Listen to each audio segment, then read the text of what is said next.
I've written articles about this in the past, many years ago, when I was even starting out, when I didn't even have the kind of track record of success I have in spite of adversity today. But I have to talk about this again because despite everything that has happened to people, I see that they continue to live in denial and continue to try to perpetuate the the myth, okay, that people have preached to them and convinced them they should embrace. And it's hurting so many people, preventing them from actualizing their full potential. Somebody needs to speak up. I see too much of effort by people to take religion and turn it on its head in a way that it was never intended to be. And it's denying people the opportunity to maximize their potential. It's denying so many people the opportunity to achieve truly impressive outcome that they are capable of. What I'm talking about here is this idea. I've heard songs that people sing. Some musicians, supposedly celebrity level musicians, they sing these songs. Entertainers talk about it. So-called public speakers and leaders in society sometimes say it, not all of them. And it's so sad to see that people who are adults and who are functioning in the modern age will be thinking like that when they see other societies functioning without um, without embracing such ridiculous ideologies. And what am I talking about? I'm talking about this belief that let me put it the way the Yorubas say it. There's a lady that sings a song, Iya Okin show me obe, Oloma je kin jiya. Then I've seen people and heard people so many times in this country. I'm talking of Nigeria in particular now. I don't know what the rest of Africa do. Do I have moved around a bit, but I really haven't had them saying this nonsense as much as I've heard it in Nigeria.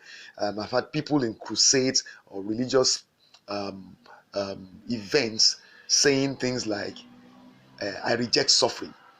Suffering is not my portion. I reject failure. Failure is not my portion. Oh my God. Anytime you say that, you are actually going to be a candidate for exactly that thing you say you're rejecting. Because there is no way to achieve success without experiencing failure. It is impossible. When it's going to be authentic success, long-term success, sustainable success, repeatable and reproducible success, it is impossible. It is impossible to achieve such levels of success without experiencing failure. And it is impossible to grow as a human being. And when I say grow, I don't mean the physical experience of growing. I mean the one where you grow in your maturity, in your understanding of life, in your insights, in your ability to visualize, in your ability to bring out the best in yourself, to make the most of yourself. If you want to grow in that manner, if you want to evolve as a human being to higher levels of achievement, because see, when you start out in life, you're just at the basic level. It is now left for you to discover what your full God-given potential is, and that means you have to dig deep and you have to go out into the world and explore and try to achieve. And that process will necessarily involve the experience of failure, experience of rejection, experience of disappointment, experience of delays, setbacks, and experience of criticism. You are going to have negativity of all kinds, adversity of all kinds thrown at you. It is the only way to grow. It is impossible to grow without passing through hardship. It is impossible to mature, to evolve, to get better at anything you do without experiencing difficulty, pushback, setbacks. And anybody that tells you that things are just supposed to happen, you're just going to just say it and it just happened, or somebody just open a door for you each and every time in your life, that person is a liar and you are a big fool. And I see a lot of big fools walking up and down the streets of this country. Some of them are dressed very well, look intelligent, sound intelligent, but they are such big fools. They go around with this nonsensical ideology in their heads, and it prevents them from doing the things they need to do to achieve. I have seen so many people spend quality time in religious houses when they could have been out there in the world trying to make things work for themselves. I keep telling people all the time, religion was created to help human beings become better spiritually. That was the goal for which the people that invented, quote unquote, religion invented it. They didn't create or invent religion because religion was what you were meant to do. Religion is just a set of things you do, all right, and activities you engage in order to improve your spirituality. So spirituality is what matters, not religion. And if you understand that, you will then understand that the people who are doing religion today and using it as the vehicle for um, basically manipulating you are just, of course, trying to take advantage of you. And this is what they do. The minute they tell you, or how do I put it now? The minute they let you believe or let you understand or discover that you have the capacity within you already, all right, to go out and achieve whatever you set your mind to, because within you, you already have the nature of your creator. You have the capacity and the potential within you already, and all you have to do is connect with your creator. The minute they let you discover that, you don't need them anymore. And where then do they become relevant? If you don't need them anymore, you don't need to come to them anymore. What happens to them and their religion and their religious houses and all those things? I'm not saying drop whatever religious practice you are engaging. I'm saying understand that they cannot be telling you that failure is wrong for you, that you're not meant to fail. You see, one of the reasons why Nigeria is no longer Nigeria is no longer a force in literally any area of endeavor.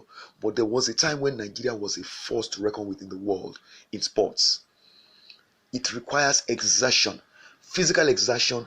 You push yourself to the limits and then even a little bit over the edge in order to achieve. Innocent Ebunike, Chidi Imo, what's her name?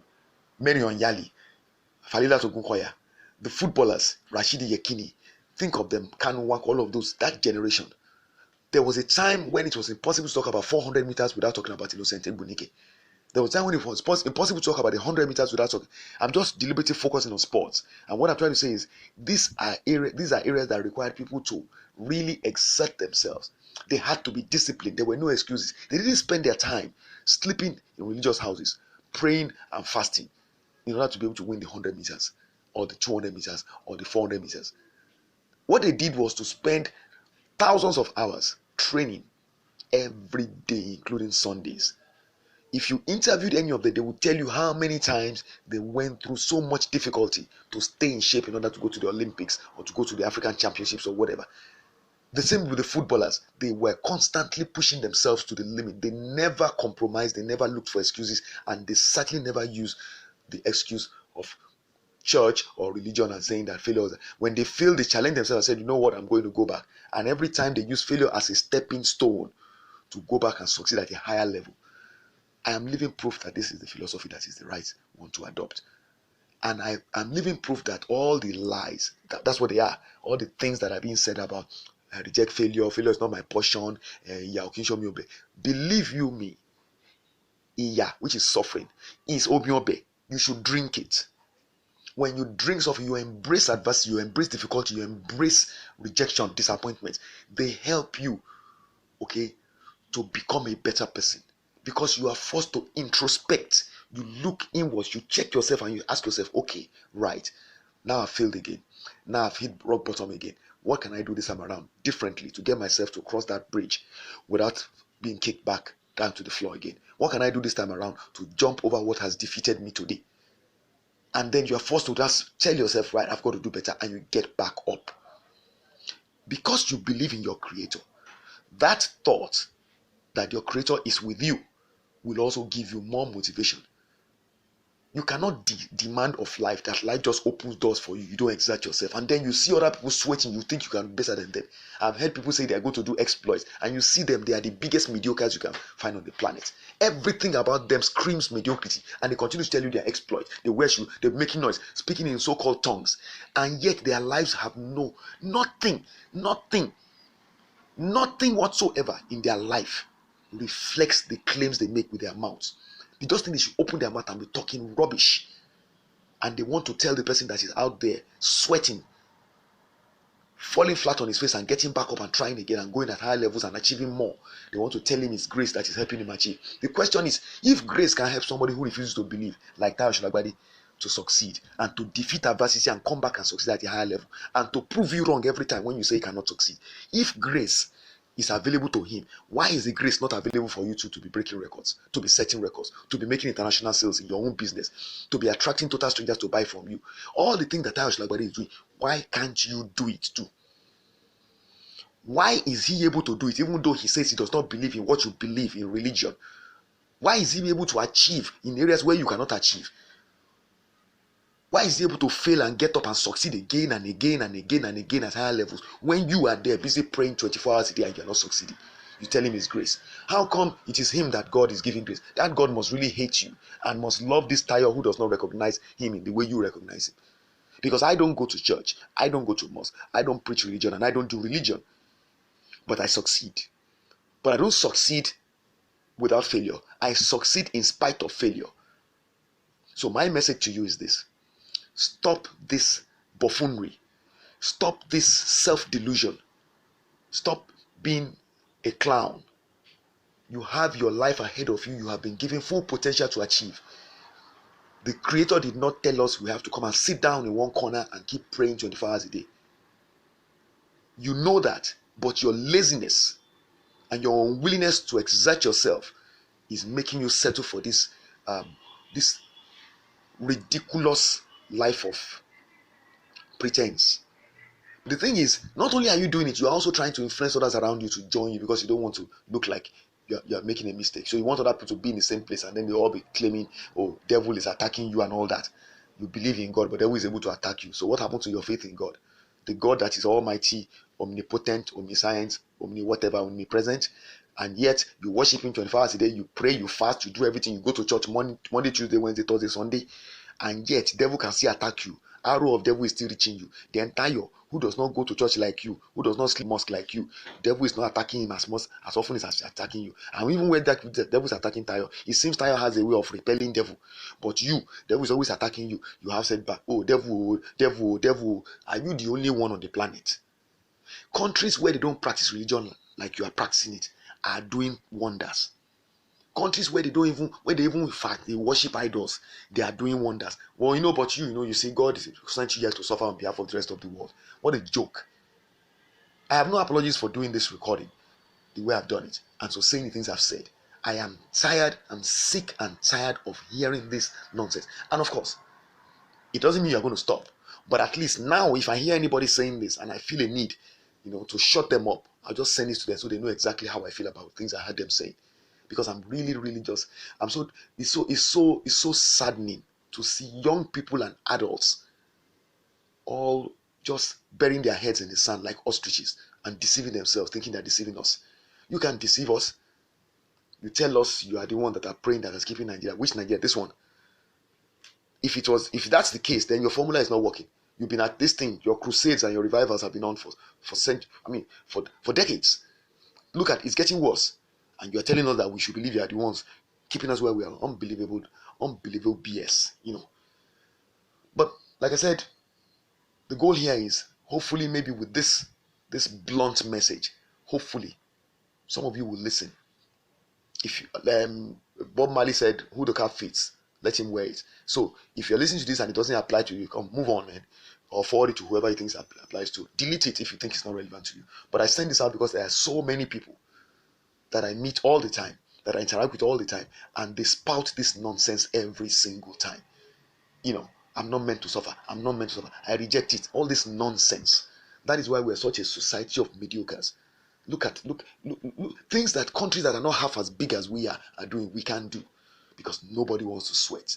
Nobody wants to exert themselves. Nobody wants to think. Everybody is looking for a way. And that's why you see the movies. The movies are ridiculous. Somebody has a problem. All he does is to cry, why me, why me, why me in the movie. And then eventually somebody comes, Allah know me today, my destiny maker, my destiny kiniko. So one man just comes and picks you up. Where does it happen in Nigeria? But they will do it in their stupid movies and they'll sit down there and they'll be even be telling you it happens. They'll be telling you witches fly at night, devils fly at night. Why are these devils and witches? Where are they? It's crazy. And they do this and they want you to believe them. And these are people that have an education. Some of them have PhDs, but they reason like idiots. It's the bane of this society. It's the reason why Nigeria is decaying by the day. And if you are one of that lot, well, pray for your own sake that I never found out that you are, because you will not enjoy the experience you have with me.